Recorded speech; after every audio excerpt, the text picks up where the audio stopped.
ಶ್ರೀ ಗುರು ಬಸವಲಿಂಗಾಯ ನಮಃ. ಓಂ ನಮಃ ಶಿವಾಯ. ಬಸವ ಟಿವಿಯ ವೀಕ್ಷಕ ಬಂಧುಗಳಿಗೆ ನನ್ನ ಭಕ್ತಿಪೂರ್ವಕ ನಮಸ್ಕಾರಗಳು, ಶರಣು ಶರಣಾರ್ಥಿ. ಅಷ್ಟಾವರಣಗಳು ಇವು ಮನುಷ್ಯನ ಆಧ್ಯಾತ್ಮಿಕ ಜೀವಿಯ ಸಾಧಕನ ರಕ್ಷಾ ಕವಚಗಳು. ರಕ್ಷಾ ಕವಚಗಳು ಅಂತಂದರೆ ಮಿಲಿಟರಿ ಫೋರ್ಸ್. ಈ ಮಿಲಿಟರಿ ಫೋರ್ಸ್ಗಳನ್ನು ನಾವು ನಮ್ಮ ಅಂಗರಕ್ಷಣೆ, ತನು ಮನ ರಕ್ಷಣೆಗೆ ನಾವು ಈ ಅಷ್ಟಾವರಣಗಳನ್ನು ನಾವು ಇಟ್ಕೊಳ್ಳೇಬೇಕು. ಇನ್ನು ಪಂಚಾಚಾರ ಶಟಸ್ಥಳಗಳು ನಮ್ಮನ್ನು ಹಂತ ಹಂತವಾಗಿ ಆಧ್ಯಾತ್ಮಿಕ ಉತ್ತುಂಗ ಸ್ಥಾನಕ್ಕೆ ತೆಗೆದುಕೊಂಡು ಹೋಗುವಂತಹ ಅವು ಮೆಟ್ಟಿಲುಗಳು, ಸಾಧನಗಳು.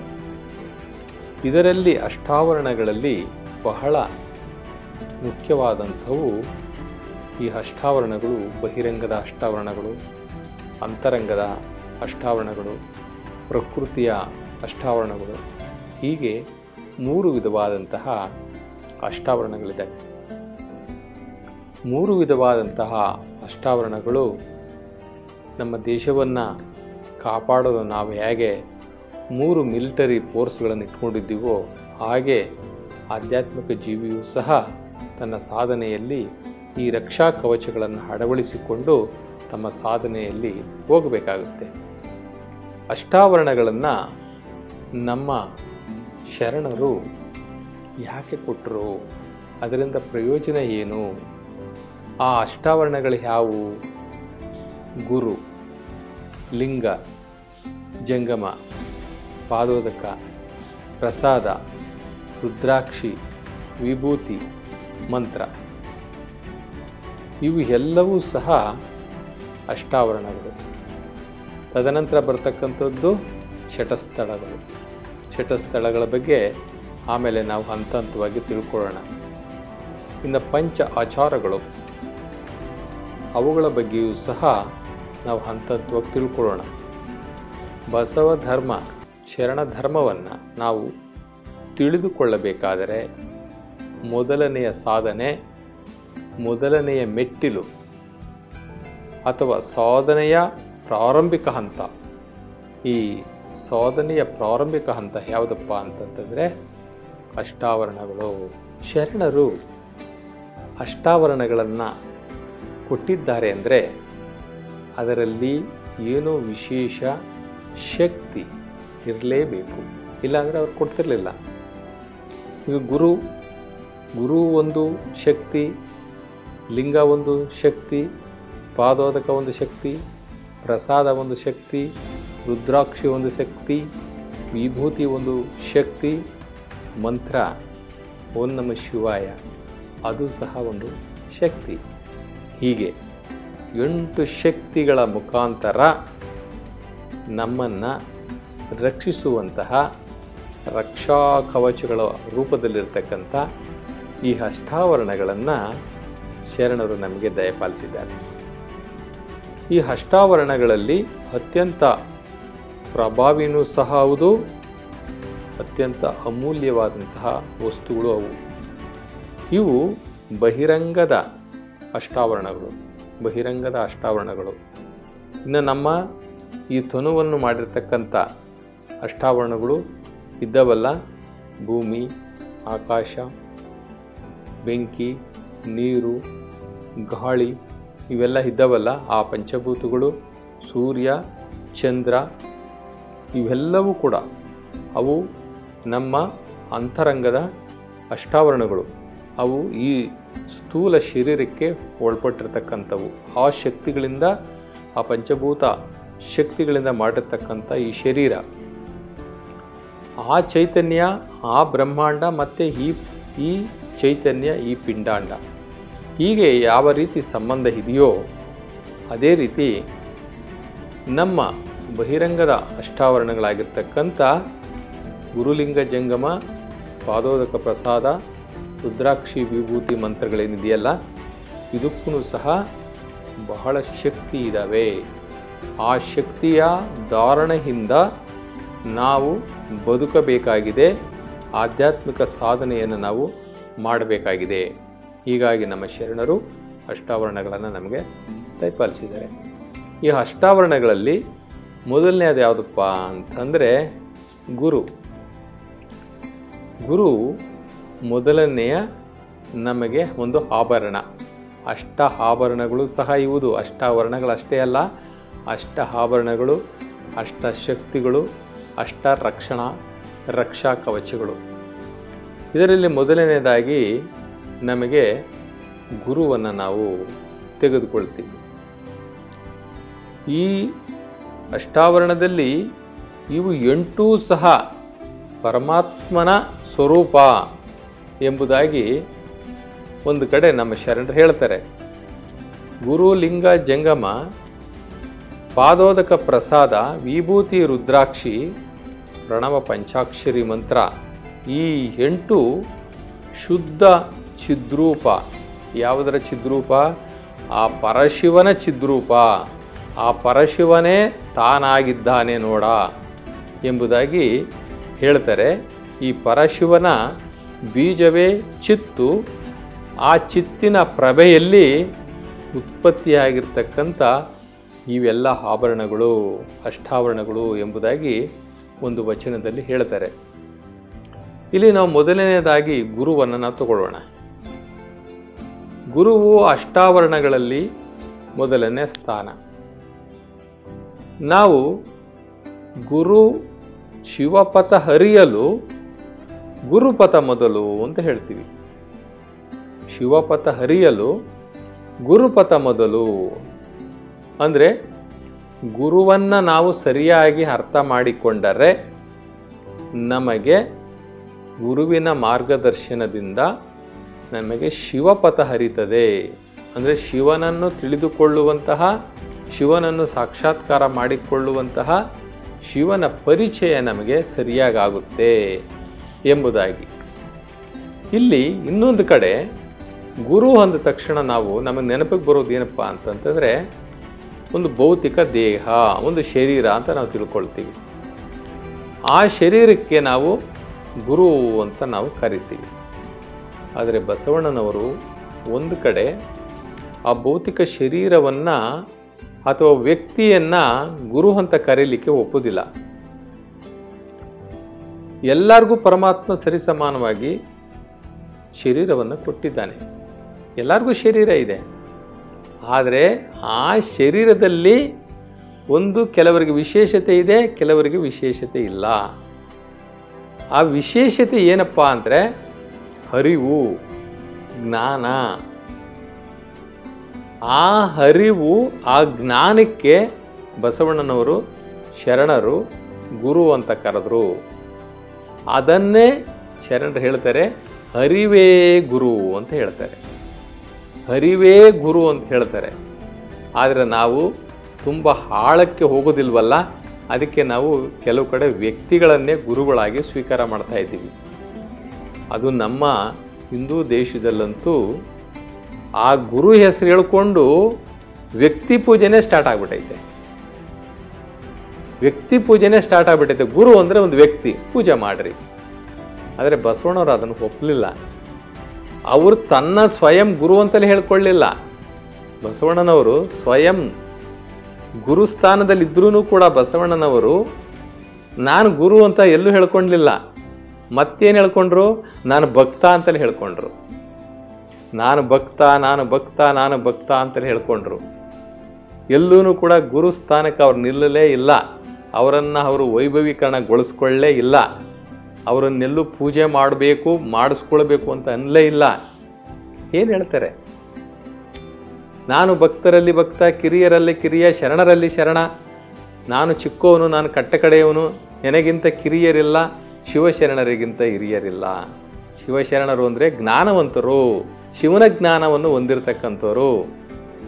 ಶಿವನ ಜ್ಞಾನವನ್ನು ಯಾರು ಹರ್ತಿದ್ದಾರೆ ಅವರು ದೊಡ್ಡವರೇ ಹೊರತು ಇನ್ಯಾರೂ ದೊಡ್ಡವರಲ್ಲ. ಒಂದು ಸ್ಪಷ್ಟೀಕರಣ ಆಗಬೇಕು. ಮನುಷ್ಯ ಹುಟ್ಟಿ ಮನುಷ್ಯನನ್ನು ಪೂಜೆ ಮಾಡೋದ್ರಿಂದ ಏನೂ ಪ್ರಯೋಜನ ಆಗೋದಿಲ್ಲ. ಕೆಲವರು ಗುರುಸ್ಥಾನ ಕೊಟ್ಟು ಮನುಷ್ಯರನ್ನು ಪೂಜೆ ಮಾಡಿದ್ರೆ, ಇನ್ನು ಕೆಲವರು ದೇವರ ಸ್ಥಾನವನ್ನೇ ಕೊಟ್ಟು ಪೂಜೆ ಮಾಡ್ತಾ ಇದ್ದಾರೆ. ದೇವರ ಗುಡಿಗಳನ್ನ ಕಟ್ಟಿ ದೇವರ ಸ್ಥಾನವನ್ನೇ ಅವ್ರಿಗೆ ಕೊಟ್ಬಿಟ್ಟಿದ್ದಾರೆ. ನಾವು ಹುಟ್ಟಿ ಸತ್ತೋರ್ಗೆಲ್ಲರಿಗೂ ಗುಡಿ ಕಟ್ಟಿ, ನೆನ್ನೆ ದಿವಸ ಸತ್ತೋರ್ಗೆಲ್ಲರಿಗೂ ಪೂಜೆ ಮಾಡಿಕೊಂಡು ನಾವು ಅವ್ರಿಗೆ ಮೂರ್ತಿಗಳನ್ನ ಆಕಾರ ಕೊಟ್ಟು ನಾವು ಪೂಜೆ ಮಾಡ್ತಾ ಇದ್ದೀವಿ ಅಂದರೆ, ಇನ್ನು ನಿರಾಕಾರ ಪರಮಾತ್ಮನನ್ನು ಹೇಗೆ ನಾವು ಅರ್ಥ ಮಾಡ್ಕೊಳ್ಳೋದು? ಅದಕ್ಕೆ ಬಸವಣ್ಣನವ್ರು ಹೇಳ್ತಾರೆ, ಎನ್ನ ಗತಿ ಮತಿ ನೀವೇ ಕಂಡಯ್ಯ, ನನಗೆ ಗತಿನೂ ನೀನೇ, ನನಗೆ ಮತಿನೂ ನೀನೇ. ಜೊತೆಗೆ ಹೇಳ್ತಾರೆ, ಎನ್ನ ಗುರು ಪರಮ ಗುರು ನೀವೇ ಕಂಡಯ್ಯ, ಗತಿನೂ ನೀನೇ ಮತಿನೂ ನೀನೇ. ಎನ್ನ ಗುರು ಪರಮ ಗುರು, ಈ ಲೋಕದ ಗುರು ಇರ್ಬೋದು, ಆ ಲೋಕದ ಗುರು ಯಾವುದೇ ಗುರು ಇರ್ಬೋದು, ನೀನೇ ಅಂದ್ರೇನು? ಪರಮಾತ್ಮ. ಎನ್ನ ಗುರು ಪರಮ ಗುರು ನೀವೇ ಕಂಡಯ್ಯ, ಎನ್ನ ಅಂತರಂಗದ ಜ್ಯೋತಿ ನೀವೇ ಕಂಡಯ್ಯ. ಯಾವುದು ಅಂತರಂಗದ ಜ್ಯೋತಿ? ಜೀವಾತ್ಮ. ಅಂತರಂಗದ ಜ್ಯೋತಿ ಸ್ವರೂಪದಲ್ಲಿ ನನ್ನಲ್ಲಿದ್ದೀಯಲ್ಲ, ಆ ಜೀವಾತ್ಮನ ರೂಪದಲ್ಲಿ ಅದೂ ನೀನೇ.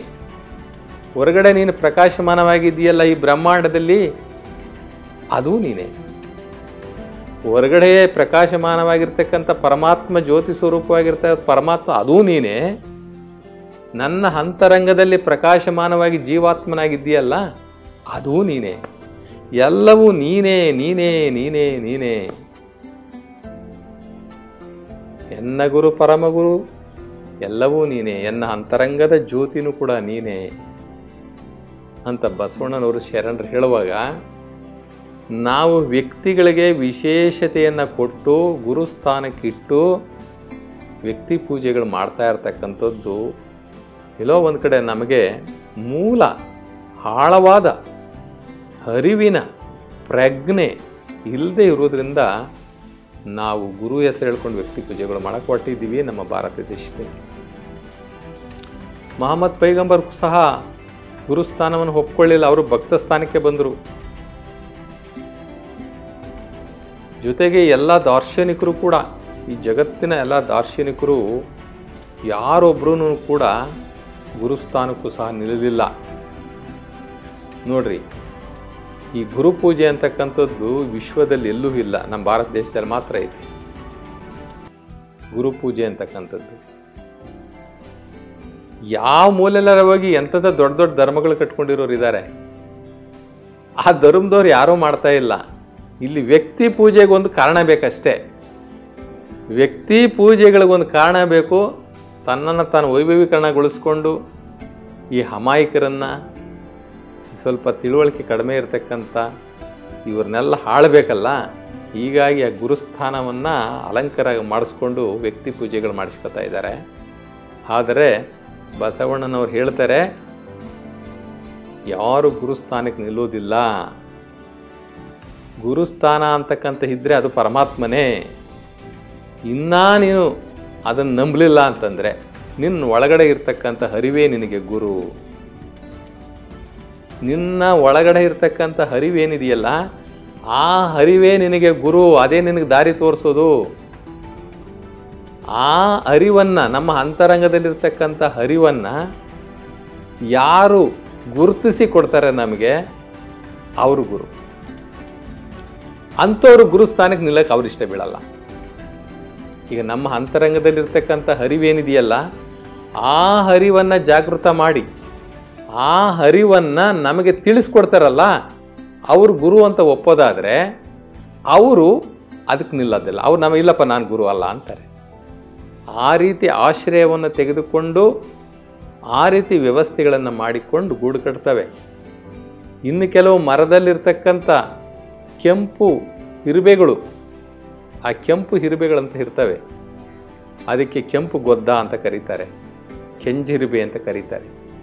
ಆ ಕೆಂಜಿರುಬೆ ಆ ಎಲೆಗಳನ್ನು, ಅದೇ ಮರದಲ್ಲಿರ್ತಕ್ಕಂಥ ಅದೇ ಟೊಂಗೆನಲ್ಲಿರ್ತಕ್ಕಂಥ ಮರಗಳನ್ನು ಅಲ್ಲೇ ಆ ಎಲೆಗಳನ್ನೇ ತಗೊಂಡು ಆ ಎಲೆಗಳನ್ನೇ ತನ್ನ ಅಂಟು ಜೊಲ್ಲಿನ ರಸದಿಂದ ಅಂಟಿಸಿ ಅಲ್ಲೇ ಒಂದು ಒಂದು ಕವರ್ ಥರ ಮಾಡಿಬಿಡ್ತೇವೆ. ಒಂದು ಪ್ಲಾಸ್ಟಿಕ್ ಕವರನ್ನು ಹೇಗೆ ಮಾಡ್ತೀವಿ ಹಂಗೆ ಗುಂಡಿಗೆ ಒಂದು ಪ್ಲಾಸ್ಟಿಕ್ ಕವರ್ ಥರ ಮಾಡಿ ಒಂದು ಉಂಡೆ ಥರ ಆ ಎಲೆಗಳನ್ನು ತೇಪೆ ಹಾಕಿ ತನ್ನ ಜೊಲ್ಲಿಂದ ಒಂದು ಗೋಲಾಕಾರದ ಒಂದು ಉಂಡೆಯನ್ನು ಕಟ್ಟಿ ಅದರೊಳಗಡೆ ಸೇರಿಕೊಂಡು ಅದರಲ್ಲಿ ಮೊಟ್ಟೆ ಇಕ್ಕಿ ಮರಿ ಮಾಡಿ ಸಂತಾನೋತ್ಪತ್ತಿ ಮಾಡ್ತಾರೆ. ಇವೆಲ್ಲ ಯಾರು ಕಲಿಸ್ಕೊಟ್ರು? ಎಲ್ಲಿಂದ ಬಂತು ಅವಕ್ಕೆಲ್ಲ ಜ್ಞಾನ? ಎಲ್ಲಿಂದ ಬಂತು ಜ್ಞಾನ? ಕೆಲವು ಹಕ್ಕಿಗಳು ಯಾವುದೋ ದೇಶದಿಂದ ಸಮುದ್ರಗಳನ್ನು ದಾಟಿಕೊಂಡು ಗಡಿಗಳನ್ನು ದಾಟಿಕೊಂಡು ಒಂದು ಪ್ರದೇಶದಿಂದ ಇನ್ನೊಂದು ಪ್ರದೇಶಕ್ಕೆ ಬಂದು ಅಲ್ಲಿ ರಕ್ಷಣೆ ಪಡೆದು ಅಲ್ಲಿ ಸಂತಾನೋತ್ಪತ್ತಿಯನ್ನು ಮಾಡಿಕೊಂಡು ಆ ಮರಿಗಳಿಗೆ ರೆಕ್ಕೆಯನ್ನು ಬಲಿತ ಮೇಲೆ ಮತ್ತೆ ಆ ಮರಿಗಳನ್ನು ಕರೆದುಕೊಂಡು ಎಲ್ಲಿಂದ ಬಂದುವೋ, ಯಾವ ದೇಶದಿಂದ ಬಂದುವೋ, ಯಾವ ನಾಡಿಂದ ಬಂದುವೋ, ಯಾವ ಟೆರಿಟರಿಯಿಂದ ಬಂದುವೋ ಅಲ್ಲಿಗೆ ವಾಪಸ್ ಹೋಗ್ತವೆ ಅಂತಂತಂದರೆ ಅವಕ್ಕೆ ಎಷ್ಟು ಜ್ಞಾನ ಐತೆ. ಇವತ್ತು ನಾವು ಇಲ್ಲಿಂದ ಪಕ್ಕದ ರೋಡ್ಗೆ ಹೋಗ್ಬೇಕಾದ್ರೆ ಮೊಬೈಲ್ ಐತೆ ಅಂತ ಅಂದ್ಬಿಟ್ಟು ನಾವು ಗೂಗಲ್ಗೆ ಹೋಗಿ ನಾವು ಲೊಕೇಶನ್ ಹಾಕೋತೀವಿ. ಇಲ್ಲ ಅಂದರೆ ಅವ್ರನ್ನ ಕೇಳು, ಇವ್ರನ್ನ ಕೇಳು. ಏನು ಮಹಾ ದೂರ ಏನಿಲ್ಲ, ಈ ಏರಿಯಿಂದ ಆ ಏರಿಯಾಗೆ ಹೋದ್ರೆ ನಮಗೆ ಗೊತ್ತಿಲ್ಲ. ಇವತ್ತು ನಾವು ಆಧುನಿಕ ಯಂತ್ರಗಳನ್ನು ಬಳಸ್ತೀವಿ ಒಂದು ಕಡೆಯಿಂದ ಒಂದು ಕಡೆ ಹೋಗ್ಲಿಕ್ಕೆ. ಆ ಹಕ್ಕಿ ಪಕ್ಷಿಗಳು ಆಸ್ಟ್ರೇಲಿಯಾ, ಅಮೇರಿಕಾ, ಥೈಲ್ಯಾಂಡು, ಇನ್ನು ಯಾವ್ಯಾವುದೋ ಎಲ್ಲಿಂದಲೋ ಬರ್ತವೆ. ಇಲ್ಲಿ ನಮ್ಮ ರಂಗನತಿಟ್ಟು ಅನ್ನುವಂತಹ ಈ ರಾಮನಗರದಲ್ಲಿರ್ತಕ್ಕಂಥ ರಂಗನತಿಟ್ಟು ಅಂತಕ್ಕಂಥ ಜಾಗಕ್ಕೆ ಬರ್ತಾವೆ ನೋಡ್ರಿ. ಹೀಗೆ ಪ್ರತಿಯೊಂದಕ್ಕೂ ಕೂಡ ಅರಿವಿದೆ. ಪ್ರತಿಯೊಂದು ಜೀವರಾಶಿಗೂ ಕೂಡ ತನ್ನದೇ ಆದಂಥ ಜ್ಞಾನ ಇದೆ. ದೇವರು ಎಲ್ಲರಿಗೂ ಅವರ ಹಂತದಲ್ಲಿ ಜ್ಞಾನವನ್ನು ಕೊಟ್ಟಿದ್ದಾನೆ ಅಂತಂದಮೇಲೆ, ಎಲ್ಲರಿಗೂ ಅರಿವಿದೆ ಅಂದಮೇಲೆ ಅರಿವೇ ಜ್ಞಾನ, ಅರಿವೇ ಗುರು ಅಂತ ಅಂದಾಗ ಎಲ್ಲರೂ ಅವರವ್ರ ಮಟ್ಟಕ್ಕೆ ಗುರುಸ್ಥಾನಕ್ಕೆ ನಿಂತೇ ನಿಲ್ತಾರೆ. ಇಲ್ಲಿ ಸಲಾ ಮಾಡಿಸ್ಕೊಳ್ಳುವಂಥದ್ದು, ನಮಸ್ಕಾರ ಮಾಡಿಸೋ ದೀರ್ಘದಂಡ ನಮಸ್ಕಾರ ಮಾಡಿಸ್ಕೊಳ್ಳುವಂಥದ್ದು ನಮ್ಮ ಭಾರತ ದೇಶದಲ್ಲಿ ಮಾತ್ರ. ಬಸವಣ್ಣನವರು ತನ್ನ ಅಂತರಂಗದಲ್ಲಿ ಇರ್ತಕ್ಕಂಥ, ಪ್ರತಿಯೊಬ್ಬರ ಅಂತರಂಗದಲ್ಲಿ ಇರ್ತಕ್ಕಂಥ ಆ ಸುಪ್ತವಾಗಿ ಅಡಗಿರ್ತಕ್ಕಂಥ ಆ ಜ್ಞಾನವನ್ನು ಪ್ರಕಾಶಮಾನವಾಗಿ ಬೆಳಗುವಂತೆ ಮಾಡಿದರು. ಒಬ್ಬ ಭಕ್ತನ ಹೃದಯದಲ್ಲಿ ಬೆಳಕಿತ್ತು, ಆದರೆ ಅದು ಇದ್ದರೂ ಇಲ್ಲದಂತಿತ್ತು. ಬೆಳಕಿತ್ತು, ಇದ್ದರೂ ಇಲ್ಲದಂತಿತ್ತು. ಇದ್ದರೂ ಇಲ್ಲದಂತೆ ಇದ್ದದ್ದರಿಂದ ಅವನ ಜ್ಞಾನವೆಲ್ಲವೂ ಕತ್ತಲೆಯಲ್ಲಿತ್ತು. ಅವನು ಕತ್ತಲೆಯಲ್ಲಿ ಮುಳುಗಿದ್ದ. ಆ ಕತ್ತಲೆಯಲ್ಲಿ ಮುಳುಗಿದ್ದಂತಹ ವ್ಯಕ್ತಿಗಳಿಗೆ ನಮ್ಮ ಶರಣರು ಏನು ಮಾಡಿದ್ರು? ಜ್ಞಾನ ಅನ್ನುವಂತಹ ಬೆಳಕನ್ನು ಹಚ್ಚಿದ್ರು. ಅವರ ಹೃದಯದಲ್ಲಿರ್ತಕ್ಕಂಥ ಅರಿವನ್ನು ಜಾಗೃತ ಮಾಡಿದ್ರು. ಆ ಜಾಗೃತ ಮಾಡೋದ್ರ ಮುಖಾಂತರ ಇಲ್ಲಿ ಜ್ಞಾನೋದಯ ಆಯಿತು, ಜ್ಞಾನ ಪ್ರಕಾಶವಾಯಿತು. ಪ್ರತಿಯೊಬ್ಬನಿಗೂ ಕೂಡ ನಾನು ಒಬ್ಬ ಮನುಷ್ಯ, ನಾನೊಬ್ಬ ಶ್ರೇಷ್ಠವಾದಂತಹ ಜ್ಞಾನಿ, ನಾನು ಇತರೆ ಪ್ರಾಣಿ ಪಕ್ಷಿಗಳಿಗಂತ ವಿಭಿನ್ನವಾದಂತಹ ಜೀವಿ ಅಂತಕ್ಕಂಥದ್ದು ಗೊತ್ತಾಯಿತು. ಯಾವಾಗ ಶರಣರು ಅಂತರಂಗದಲ್ಲಿ ಸುಪ್ತವಾಗಿದ್ದಂತಹ ಅರಿವು ಅಂತಕ್ಕಂಥ ಜ್ಞಾನವನ್ನು ಪ್ರಕಾಶಮಾನವಾಗಿ ಬೆಳಗುವಂತೆ ಆಕ್ಟಿವೇಶನ್ ಮಾಡಿದಾಗ. ಯಾರು ಆಕ್ಟಿವೇಶನ್ ಮಾಡಿದ್ರಲ್ಲ ಅವರು ಗುರು. ಇವತ್ತು ಇವ್ರು ಯಾರು ಆಕ್ಟಿವೇಶನ್ ಏನು ಇಲ್ಲರಿ, ಎಲ್ಲ ಕಲೆಕ್ಷನ್ ಗುರುಗಳೇ ಹೊರತು ಆಕ್ಟಿವೇಶನ್ ಗುರುಗಳು ಯಾರಿಲ್ಲ. ನಮ್ಮ ಅಂತರಂಗದಲ್ಲಿ ಸುಪ್ತವಾಗಿರ್ತಕ್ಕಂಥ ಪ್ರಜ್ಞೆಯನ್ನು, ಅರಿವು ಅಂತಕ್ಕಂಥ ಪ್ರಜ್ಞೆಯನ್ನು ಆಕ್ಟಿವೇಟ್ ಮಾಡೋರು ಯಾರು ಇಲ್ಲ. ಎಲ್ಲ ಕಲೆಕ್ಷನ್ ಮಾಡೋರು ಅಂತಲೇ ತಿಳ್ಕೊಳ್ಳೋಣ. ಆದರೆ ಈ ಗುಲಾಮಗಿರಿ, ಈ ಸಂತತಿಯನ್ನು ನಮ್ಮ ಶರಣರು ಒಪ್ಪುವುದಿಲ್ಲ ಅನ್ನುವ ಕಾರಣಕ್ಕೆ ನಾವು ಇಷ್ಟನ್ನು ಹೇಳಬೇಕಾಯಿತು. ಒಂದು ವೇಳೆ ನಾವು ಸಿಕ್ಕಿದವ್ರಿಗೆಲ್ಲ ನಮಸ್ಕಾರ ಮಾಡ್ಕೊಂಡು, ಪಾದ ಪೂಜೆ ಮಾಡಿಕೊಂಡು ಎಲ್ಲರಿಗೂ ನಾವು ನಮಸ್ಕಾರ ಮಾಡ್ತೀವಿ, ವ್ಯಕ್ತಿ ಪೂಜೆ ಮಾಡ್ತೀವಿ ಅನ್ನೋದಾದರೆ ಅವರಿಷ್ಟ. ಆದರೆ ಆ ವ್ಯಕ್ತಿಗಳು ಯಾರು ಗುರುಗಳಲ್ಲ. ಆದರೆ ಗುರು ಅಂತಕ್ಕಂಥವ್ರು ಯಾರೂ ಗುರು ಅನ್ನಿಸ್ಕೊಳ್ಳೋಕೆ ಅವ್ರಿಷ್ಟ ಬೀಳುತ್ತಾ ಇಲ್ಲ ಅನ್ನೋದನ್ನು ನಾವು ಮನಸ್ಸಿನಲ್ಲಿ ಇಟ್ಕೋಬೇಕು.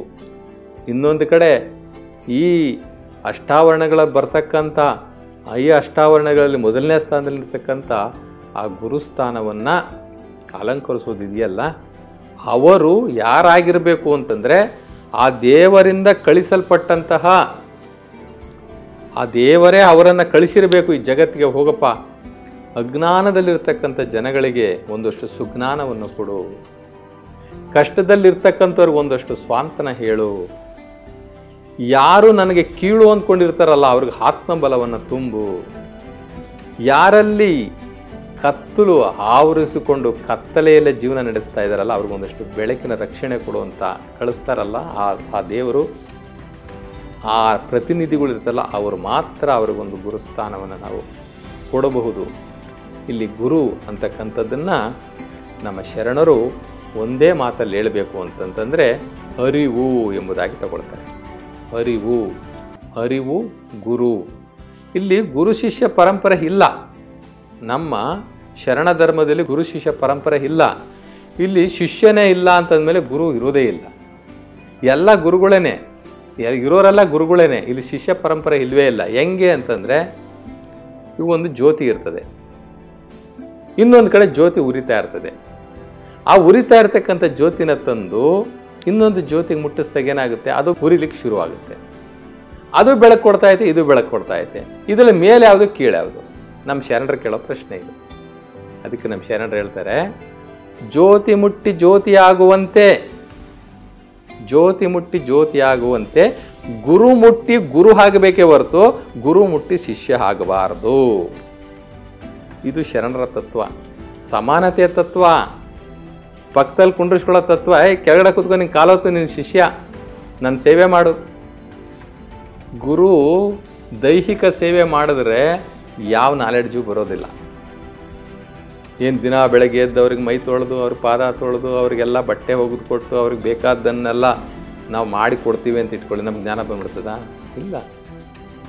ಅವರಲ್ಲಿ ಏನಾದರೂ ವಿದ್ವತ್ತಿದ್ದರೆ, ಅವರಲ್ಲಿ ಏನಾದ್ರೂ ಆ ಜ್ಞಾನ ಅಂತಕ್ಕಂಥದ್ದಿದ್ದರೆ ಅವರು ಒಂದು ಅನುಷ್ಠಾನಕ್ಕೆ ಒಳಪಟ್ಟು ಸಿದ್ಧಾಂತಗಳು ಒಳಪಟ್ಟು ಆ ಸಿದ್ಧಾಂತಗಳಲ್ಲಿ ಅವರು ನಡೆದಿದ್ದರೆ, ಅಂಥ ನಡೆಗಳನ್ನು ನಾವು ಅಳವಡಿಸಿಕೊಂಡರೆ ನಮಗೊಂದಿಷ್ಟು ಒಳ್ಳೆಯದಾಗುತ್ತೆ ಹೊರತು ನಾವು ಆ ಭೌತಿಕ ದೇಹಕ್ಕೆ ನಾವು ಸೇವೆ ಮಾಡೋದ್ರಿಂದ ನಮಗೆ ನಾಲೆಡ್ಜು ಬರೋದಿಲ್ಲ.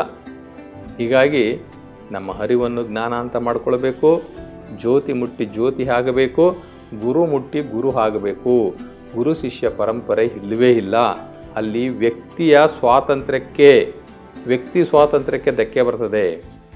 ಇದನ್ನು ಕೆಲವರು ಒಪ್ಪೋದಿಲ್ಲ. ಏನ್ರಿ ನಾವು ಶತಶತಮಾನಗಳಿಂದ ಗುರು ಬ್ರಹ್ಮ, ಗುರು ವಿಷ್ಣು, ಗುರುದೇವ ಮಹೇಶ್ವರ, ಗುರು ಸಾಕ್ಷಾತ್ ಪರಬ್ರಹ್ಮ, ತಸ್ಮೈ ಶ್ರೀ ಗುರುವೇ ನಮಃ ಅಂತ ಅಂದ್ಕೊಂಡ್ಬಂದಿದ್ದೀವಿ ಅಂತ ಹೇಳ್ತಾರೆ. ಹೌದ್ರಪ್ಪ, ಗುರು ಬ್ರಹ್ಮ, ಗುರು ವಿಷ್ಣು, ಗುರು ಎಲ್ಲ ಇವರೇ ಅಂತ ಇಟ್ಕೊಳ್ಳಿ. ಅವರೆಲ್ಲ ಹುಟ್ಟು ಸಾವಿಗೆ ಒಳಗಾದವರು. ಗುರು ಬ್ರಹ್ಮ, ಗುರು ವಿಷ್ಣು, ಗುರು ದೇವೋ ಮಹೇಶ್ವರ, ಇವರೆಲ್ಲರೂ ಬ್ರಹ್ಮ, ವಿಷ್ಣು, ಮಹೇಶ್ವರ ಇವರೆಲ್ಲರೂ ಹುಟ್ಟು ಸಾವುಗಳಿಗೆ ಒಳಗಾಗಿ ನಮ್ಮಂತೆ ನಿಮ್ಮಂತೆ ಸಂಸಾರಗಳನ್ನು ಮಾಡಿ ಅವರು ಲೌಕಿಕ ಪ್ರಪಂಚದಲ್ಲಿ ಎಲ್ಲ ಕಷ್ಟ ನಷ್ಟಗಳನ್ನು ಅನುಭವಿಸಿ ಒಂದು ದಿನ ಮಣ್ಣಲ್ಲಿ ಮಣ್ಣಾದಂಥವರು. ಹೀಗಾಗಿ ಕೊನೆಗುಳಿದಿದ್ದು ಯಾವುದು? ಕೊನೆಗುಳಿದಿದ್ದು ಪರಮಾತ್ಮ ಅಂತಕ್ಕಂಥ ಜ್ಞಾನ, ಪರಮಾತ್ಮ ಅಂತಕ್ಕಂಥ ಅಚಿತ್ ಶಕ್ತಿ, ಅಚಿತ್ ಬೆಳಕು, ಅಚಿದ್ರೂಪ. ಇಷ್ಟೇ ಉಳ್ಕೊಂಡಿದ್ದು. ಆ ಚಿತ್ ಬೆಳಕು, ಆ ಚಿದ್ರೂಪ, ಆ ಚೈತನ್ಯ ಇದೆಯಲ್ಲ, ನೆನ್ನೆನೂ ಇತ್ತು, ಇವತ್ತು ಇದೆ, ನಾಳೆನೂ ಇರುತ್ತೆ. ನೀವು ನೆನ್ನೆ ಇದ್ವಿ, ಯಾಕೆ ಇವತ್ತಿದ್ದೀವಲ್ಲ, ಅದಕ್ಕೆ ನೆನ್ನೆದು ಗೊತ್ತು ನಮಗೆ. ಇವತ್ತಿದ್ವಿ, ಈಗಿರ್ತೀವಿ, ಇನ್ನೊಂದು ಸ್ವಲ್ಪ ಹೊತ್ತು ಗೊತ್ತಿಲ್ಲ, ನಾಳೆ ಗೊತ್ತೇ ಇಲ್ಲ. ಹೀಗಾಗಿ ಯಾವುದು ಶಾಶ್ವತವೋ, ಯಾವುದು ಅಖಂಡವೋ, ಯಾವುದು ಪರಿಪೂರ್ಣವೋ ಅದು ಚೈತನ್ಯ. ಅದನ್ನು ನಾವು ದೇವರಂತಲರ ಕರಿಬಹುದು, ಗುರು ಅಂತಲರ ಕರಿಬಹುದು, ಲಿಂಗ ಅಂತಲರ ಕರಿಬಹುದು, ಜಂಗಮ ಅಂತಲರ ಕರಿಬಹುದು, ತಂದೆ ಅಂತಲರ ಕರಿಬಹುದು, ತಾಯಿ ಅಂತಲರ ಕರಿಬಹುದು, ಬಂಧು ಅಂತಲರ ಕಳಿಬಹುದು, ಬಳಗ ಅಂತಲರ ಕಳಿಬಹುದು. ಏನಂತಲರ ಕರ್ಕಳಿ. ಎನ್ನ ಗುರು ಪರಮಗುರು ನೀವೇ ಕಂಡಯ್ಯ ಅಂತ ಒಂದು ಕಡೆ ಹೇಳ್ತಾರೆ, ಇನ್ನೊಂದು ಕಡೆ ತಂದೆ ನೀನು, ತಾಯಿ ನೀನು, ಬಂಧು ನೀನು, ಬಳಗ ನೀನು, ಎನಗೆ ನೀನಲ್ಲದೆ ಮತ್ತಾರೂ ಇಲ್ಲವಯ್ಯ ಅಂತ ಪರಮಾತ್ಮನಿಗೆ ಇನ್ನೊಂದು ಕಡೆ ಕರೀತಾರೆ.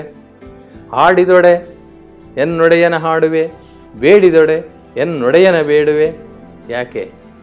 ಆ ಒಡೆಯ ಮಹಾಧಾನಿ, ಆ ಒಡೆಯ ಮಹಾದಾನಿ ಅಂತಹ ಆ ಪರಿಪೂರ್ಣ ಕೂಡಲ ಸಂಗಮ ದೇವನಿಗೆ ಸೆರೆಗೊಡ್ಡಿ ಬೇಡುವೆ ಅಂದರು.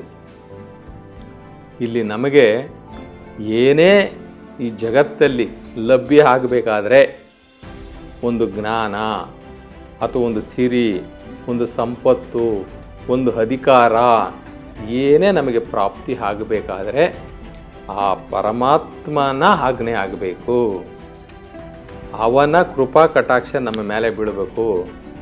ಹೀಗಾಗಿ ಎಲ್ಲ ಸರ್ವಕ್ಕೂ ಕಾರಣಕರ್ತನಾಗಿರ್ತಕ್ಕಂತಹ ಅವನು ಸರ್ವಶಕ್ತನಾಗಿರ್ತಕ್ಕಂತಹ ಅವನೇ ಸುಪ್ರೀಂ ಆಗಿರೋದ್ರಿಂದ ಯಾರ ಕರ್ಮಶೇಷಿಗಳನ್ನು ಯಾವಾಗ ಬೇಕಾದ್ರೂ ಅವನು ತೆಗಿಬೋದು, ಅಥವಾ ಯಾರಿಗೆ ಬೇಕಾದ್ರೂ ಶಿಕ್ಷೆ ಕೊಡ್ಬೋದು, ಯಾರಿಗೆ ಬೇಕಾದ್ರೂ ರಕ್ಷಣೆ ಕೊಡ್ಬೋದು.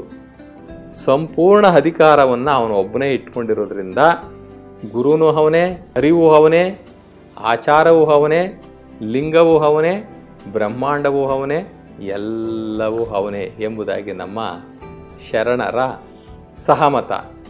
ಒಂದು ವೇಳೆ ಗುರು ಅಂತ ಹೇಳೋದಾದರೆ ನಮಗೆ ಯಾರು ಮೋಕ್ಷದ ಮಾರ್ಗವನ್ನು ತೋರಿಸ್ತಾರೋ ಅವರನ್ನು ನಾವು ಗುರು ಅಂತ ನಾವು ಕರಿಬಹುದು.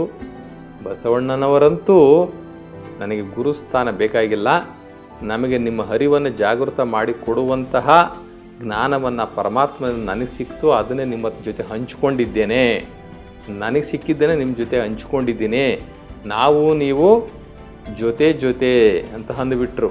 ಎಲ್ಲರೂ ಸರಿ ಸಮಾನ ಹಾಗೆ ಅಂಥೇಳಿ ನಮಗೆ ಅಷ್ಟಾವರಣದಲ್ಲಿ ಬರ್ತಕ್ಕಂಥ ಆ ಗುರುಸ್ಥಾನ ಏನಿದೆ, ಆ ಗುರುಸ್ಥಾನವನ್ನು ನಾವು ನಮ್ಮ ಅರಿವಿಗೆ, ನಮ್ಮ ಅಂತರಂಗದ ದಿವ್ಯ ಜ್ಯೋತಿಗೆ ನಾವು ಕೊಟ್ಕೊಳ್ಬೇಕು.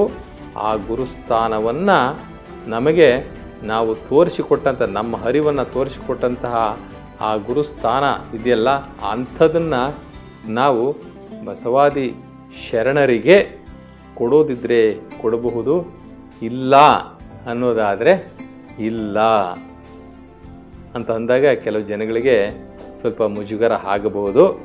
ಶರಣರಂತೂ ಅವರು ಎಲ್ಲೂ ಕೂಡ ನನಗೆ ಪೂಜೆ ಮಾಡಿ ನನಗೆ ಗುರುಸ್ಥಾನ ಕೊಡ್ರಿ, ನಾನು ನಿಮಗೆಲ್ಲ ರಕ್ಷಣೆ ಮಾಡ್ತೀವಿ, ನಿಮಗೆ ಅಭಯ ಹಸ್ತವನ್ನು ಕೊಡ್ತೀವಿ, ನಿಮಗೆ ವರಗಳನ್ನ ಕೊಡ್ತೀವಿ, ನಿಮಗೆ ಬೇಡಿದ್ದನ್ನು ಕೊಡ್ತೀವಿ, ನಮ್ಗೆ ದೇವಸ್ಥಾನಗಳು ಕಟ್ಟ್ರಿ, ನಮ್ಗೆ ಅರ್ಚನೆ ಮಾಡಿರಿ, ನಮ್ಗೆ ಅಭಿಷೇಕಗಳು ಮಾಡಿರಿ ಅಂತ ನಮ್ಮ ಶರಣರಂತೂ ಎಲ್ಲೂ ಕೇಳಿಲ್ದಿರೋದ್ರಿಂದ ನಾವು ನಮ್ಮ ಅರಿವನ್ನು ಗುರುವನ್ನಾಗಿ ಮಾಡಿಕೊಂಡು ನಮ್ಮ ಶರಣರನ್ನು ಮಾರ್ಗದರ್ಶಕರನ್ನಾಗಿ ಮಾಡಿಕೊಂಡು ಮುಕ್ತಿಪಥವನ್ನು ನಾವು ಸೇರಲು ಅಷ್ಟಾವರಣಗಳಲ್ಲಿ ರಕ್ಷಣೆಯಾಗಿ ನಿಲ್ತಕ್ಕಂಥ ಈ ಅಷ್ಟ ಆವರಣಗಳಲ್ಲಿ ನಾವು ಗುರು ಬಸವಣ್ಣನವರನ್ನು ಮಾರ್ಗದರ್ಶಕರು ಅಥವಾ ನಮ್ಮ ಗುರುಗಳು ಎಂಬುದಾಗಿ ನಾವು ಕರಿಬಹುದು ಅಂತ ಹೇಳ್ತಾ, ಈ ಅಷ್ಟಾವರಣದ ಮೊದಲನೆಯ ಹೆಜ್ಜೆಯಾಗಿರ್ತಕ್ಕಂಥ ಈ ಗುರು ಅನ್ನುವಂತಹ ವಿಚಾರವನ್ನು ನಾವು ಒಂದು ರೀತಿ ದ್ವಂದ್ವ ಅಂತ ಅನಿಸಿದ್ರೂ ಸಹ, ಇದು ದ್ವಂದ್ವ ತೀರ್ಮಾನ ಅನಿಸಿದ್ರೂ ಸಹ ಆಳವಾಗಿ ಅಧ್ಯಯನ ಮಾಡಿರ್ತಕ್ಕಂಥ ಆಧ್ಯಾತ್ಮಿಕ ಜೀವಿಗಳಿಗೆ ಇದು ಸರಿ ಅನ್ನಿಸ್ತೈತೆ. ಅಲ್ಪ ಸ್ವಲ್ಪ ನಾವು ವಿಶೇಷವಾದ ಪ್ರೇಮ, ಪ್ರೀತಿ, ವಿಶ್ವಾಸ ಅಥವಾ ಅಟ್ಯಾಚ್ಮೆಂಟ್ ಇಟ್ಕೊಂಡಿರ್ತೀವಲ್ಲ, ಅಂಥವ್ರಿಗೆ ಇದು ಸ್ವಲ್ಪ ಕಷ್ಟ ಅಂತ ಅನ್ನಿಸ್ಬಹುದು. ಆದ್ರೂ ಸಹ ಎರಡನ್ನೂ ಬ್ಯಾಲೆನ್ಸ್ ಮಾಡಬೇಕು ಅಂತಂದರೆ ಆಧ್ಯಾತ್ಮಿಕ ಜೀವಿಗಳು ಅವರು ಪರಮಾತ್ಮನೇ ದೇವರು ಅಂತ, ಪರಮಾತ್ಮನೇ ಗುರು ಅಂತ ತಿಳ್ಕೊಳ್ಳಿ. ನಮ್ಮಂಥ ನಿಮ್ಮಂಥ ಸ್ವಲ್ಪ ಸ್ವಲ್ಪ ಅರ್ಥ ಮಾಡ್ಕೊಂಡಿರ್ತಕ್ಕಂಥವ್ರು ಅಥವಾ ಕಲಿಕೆಯಲ್ಲಿರ್ತಕ್ಕಂಥವ್ರು ನಾವು ಬಸವಾದಿ ಶರಣರನ್ನು, ನಮಗೆ ಜ್ಞಾನ ಮಾರ್ಗವನ್ನು ತೋರಿಸಿದವ್ರನ್ನ ನಾವು ಗುರು ಅಂತ ತಿಳ್ಕೊಂಡು ನಾವು ನಮ್ಮ ಆಧ್ಯಾತ್ಮಿಕ ಸಾಧನೆಯಿಂದ ಸಾಗೋಣ ಅನ್ನುವಂತಹ ಈ ಸಂಚಿಕೆಗೆ ವಿರಾಮವನ್ನು ಕೊಡೋಣ. ಸರ್ವರಿಗೂ ಶರಣು ಶರಣಾರ್ಥಿ.